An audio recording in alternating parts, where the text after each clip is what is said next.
Crop master use করার কারণে ফলনের যেমন বেনিফিট বেশি হয়েছে, সেরকম গাছ আমি যেদিন আলু উঠাইছি সেদিনও গাছ সতেজ মনে হয় যে আরো 20 দিন রাখলে ভালো হয়। মানে এর মেন যে কারণটা দেখেন, আমরা এত জীবন্ত এত গাছ লংজিভিটি ক্রপ মাস্টার, আমি অবশ্যই ক্রপ মাস্টারের ওটা অবদান মনে করছি, মানে ভক্ত হয়ে গেছে আর কি। এটার কারণটা কি জানেন? মাটি, আমাদের মাটির ফসল হয় না, মাটি যদি ঠিক থাকে তাহলে গাছ কেন নষ্ট হবে ভাই বলেন? বয়স হলে আস্তে আস্তে বুড়া হবে, তাই না? চুল পাকবে, দাড়ি পাকবে, এই তো। বিঘা প্রতি বেশি দেয়নি, 2 কেজি করে দিছি। 2 কেজি দিছিলেন? 2 কেজি দিছি। আলুর যে দাগের যে 2 কেজি যে দিছি, 150 কেজি মানে ভার্মি কম্পোস্টের সঙ্গে মিক্সার করে দিয়েছেন। তাহলে এটা যেহেতু ক্রপ মাস্টার জৈব একটা জিনিস, এটাকে জৈবর সাথে মিক্সার করতে হয়, সেটা গোবর হোক, ভার্মি কম্পোস্ট হোক, যাই হোক না কেন, ইভেন মাটির সাথে মিক্সার করে দিলেও দিতে পারেন, সমস্যা নাই। এটা হচ্ছে সহজ পদ্ধতি। এই যে আলু লাগাইছে না, আমার যদি সামর্থ্য থাকতো এই মানুষগুলোকে এমনি ফিরিয়ে দিতাম, দিয়া পুরো জমি সেটাও ফলন বেড়ে যেত। দেখেন ব্যাপারটা হচ্ছে যে এটা ফলন বাড়া মানে খালি ওই একাই কৃষকের উপকার না তো, আমার ইন্ডিয়া থেকে আলু আনতে হয় না, এবছর আনা লাগতো না, তাহলে উৎপাদন বাড়ে তো আর আনা লাগবে, তাহলে দেশের উপকার না। তাছাড়া আগাম আলুতে একটা চ্যালেঞ্জ হয়ে দাঁড়ায় দাঁত রোগ, যেটা দাঁতটা থেকেও মুক্তি ছিল, ভালো ছিল, হ্যাঁ ভালো ছিল, খুব ফ্রেশ ছিল এবং সাইজে ভালো ছিল। এখন এই যে আলু চাষি কে কে আছে এই জায়গাতে, আজকে আলুর বয়স কয়দিন? 45 দিন। এই 45 এটা উঠবে কতদিন? 120 দিনে। এটা কোন জাত লাগাইছেন? অ্যাস্টরিক। এটা 70-75 দিনে ওঠে না? না এটা আপনার 100 দিন প্লাস। 100 দিন প্লাস লাগে। আচ্ছা, যদি পাকড়ি টাইপের হয় তাহলে 60-65 দিনে ওঠে, তাই না? একটু খেয়াল রাখবেন, আপনি আমি কেউ জানি না কালকের পর থেকে তাপমাত্রা কি হবে, জানি না? এইটা জানি না মানে আমাদের জন্য খুবই হুমকি। এত টাকা খরচ করছেন, দিন শেষে যদি আলুটা মরে যায় তাহলে কি হবে অবস্থা বুঝেন? মরে যায় মানে কি, পচে যায় না?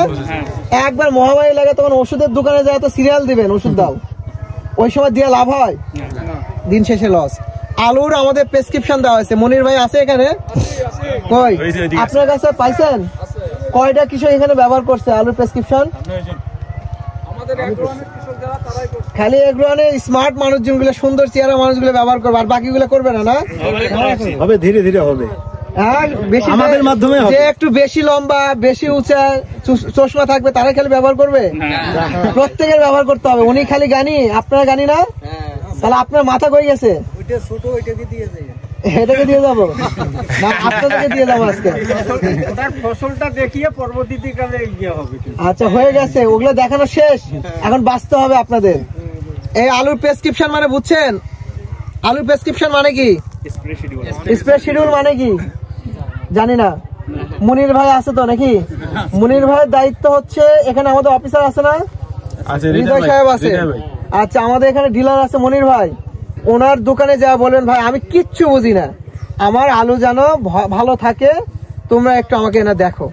আমাদের একটা প্রেসক্রিপশন লেখা আছে, মনির ভাই কোনো মেকারি করবে না, ওই প্রেসক্রিপশন অনুযায়ী আপনি ওষুধ নিয়ে এসে দিবেন। খুব বেশি স্প্রে লাগে না, 4-5টি স্প্রে দিলে হয়ে যাবে। আপনি যে নিজে মেকারি খাটায় যেটা করতেছেন এটা করেন না, ঠিক আছে? কারণ হচ্ছে আপনি জানেন না যে আপনি কোনটার জন্য কি দিচ্ছেন। আর আপনি সাদা মাছির জন্য কি দিচ্ছেন সেটাও জানেন না, আর পছন্দের জন্য কি দিচ্ছেন সেটাও জানেন না। জানেন ওই মনির ভাই যা দেয় তাই দিই নাকি? তাহলে এখন মনির ভাই বলবেন যে এগ্রোয়ান যা দিয়েছে, যেটা যেটা দিতে বলছে ওইটা আমাকে দাও, আমরা ওটাই দেবো। আলু পাঠা দেওয়া হচ্ছে এখন, শোলে ভাতে দেওয়া, শোলে ভাতে দিচ্ছেন আপনারা, পাঠা দিচ্ছেন না? ক্রপ মাস্টার খালি জমি প্রস্তুতের সময় দেওয়া যায় না, বরং স্প্রে দেওয়া যায় আর শোলে তোলার সময়ও দেওয়া যায়। শোলে তোলা মানে কি, বেঁধে দেওয়া নাকি? তাহলে জৈব সার দেন না ওই সময়? এই কিছু এরা 1 বস্তা জৈব সার অথবা গোবর মিক্সার করে আপনি দিয়ে দিন, দেখবেন যে সুপার কাজ হবে।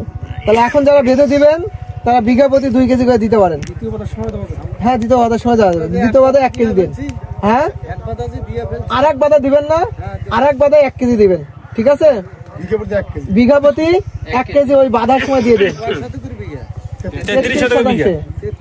ওই হিসাব করে দিবেন আপনি। হ্যাঁ।